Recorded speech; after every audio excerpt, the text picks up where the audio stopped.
Hey everybody, hopefully the wind's not too loud in this video. Anyhow, today we're gonna go get some firewood. I typically scrounge almost all the firewood that we get. We don't buy any at all, and a lot of the stuff that we get is off of Craigslist ads. So that's where I'm going today. It's a house that I've been to several times. They cleared quite a few trees out of their lot, and so I'm pretty familiar with the setup. Sometimes you don't know what you're getting into when you go there, and you find out when you get there.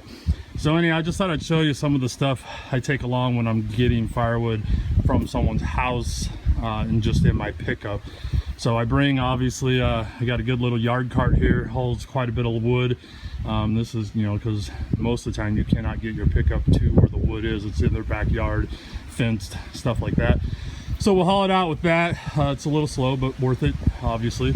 I bring my gas. That's got my premix gas and my bar oil in there. I bring a couple, I got a little splitting axe here. That's a Fisker's X27. Works real good if I get into some big rounds that I can't load into the wheelbarrow. And that's just a cheap little hatchet, to help chop twigs or when you split the wood, if the stringy stuff sticks together. I always bring a couple falling wedges. These are small ones. I wouldn't necessarily use them for falling, but like I said before, I don't really fall the trees. Those are more for when I'm cutting big rounds or noodling the big rounds to keep the round from closing back in and pinching on my bar. Got my little toolbox here. Carry just basic stuff. Usually have like an extra chain, some minor tools in case I got to work on the saw, but most of the time the saws are running good before I leave the house, so there's not a lot to worry about. So I got a couple screwdrivers. Got my files. I like the Timberline filing system here. I'll talk about that more later, but I also have free round files here with the gauge. I've got it's in there somewhere. I've got a depth gauge file too for knocking down the rakers, spark plugs, air filters, grease rags, of course the chainsaw, tool, wrench, whatever you want to call it right there. So just basic stuff, nothing major, but enough to keep the saw going while I'm out in the field. Then I bring obviously the saw. This is a medium size still here, 461. I like this saw a lot. I run it with a 28-inch bar, full skip tooth chain. Works pretty good for the type of stuff I do. And then I always bring a backup power head. Sometimes I'll have a bar on it, but that's not necessary for me. This is my 362, which is my smallest, my smaller saw. It's not the smallest one I have, but it's the smaller one. The reason behind that is, now a lot of times I have a bigger saw too. I'll bring it. I have a 661, and so I'll take the 461 and the 661 simply if I don't know the job when I get there, because you never know how big a saw you're going to need. People don't really understand how big their wood is, stuff like that. Since I've been to this location, like I said several times, I know what I'm getting into. I've already cut up most of the big stuff, so the 461 is great for bucking and doing what I got to do. But if I get down to there's a bunch of little stuff there, I might switch over to the 362. It's a little bit lighter weight saw, and for the size of wood, we're talking like under 8 inches. The 28-inch bar will be fine. That one seems to oil it fine, and it's not going to load the saw. And of course I got safety glasses, ear protection, my gloves. It's just the basic stuff I take with me, like I said, when I go scrounging and get firewood. Maybe I'll shoot a little bit of video of the location when we get there. We'll see. Talk to y'all later. Have a good day. Okay, here we are. Let's get back here in the backyard and see what we got for wood.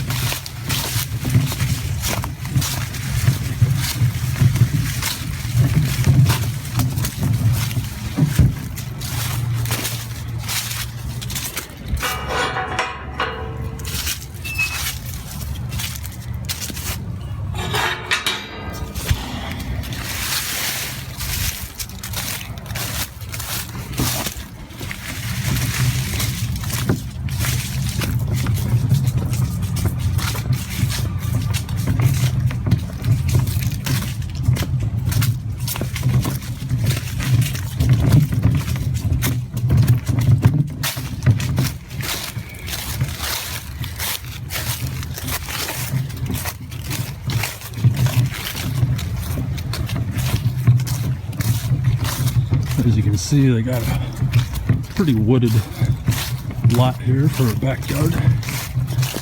Now, when I first started coming, this whole area here was full of downed trees that I cut up. Same with this.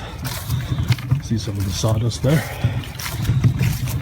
And then there's a few little trees still left over here that I gotta get today. There's a couple of logs, a couple more over there. And all back in here was a couple of good sized trees. I think maybe a storm brought them down. You can kind of see there's some damage to the fence there. There's stump. And then back in here is the last of it that I'm going to try and get. It's pretty far in here. It's going to be awkward for me to pull it all out. But there's some small logs here. Back in here, more fence damage. They had a lot of trees come down apparently. And then all this back here I'll be bucking up. Might get it all in one trip, might take two. We'll see. Alright, let's make some noise and cut these logs and get those bucked up over there. I'll probably cut a few in the back there before I start actually loading my truck. But I'm going to cut all these first because I might split some of these just to make it easier to load. Let's see how this goes.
Go ahead and crack these in half at least, maybe quarter them up, just so they're easier to get in my cart and in my pickup.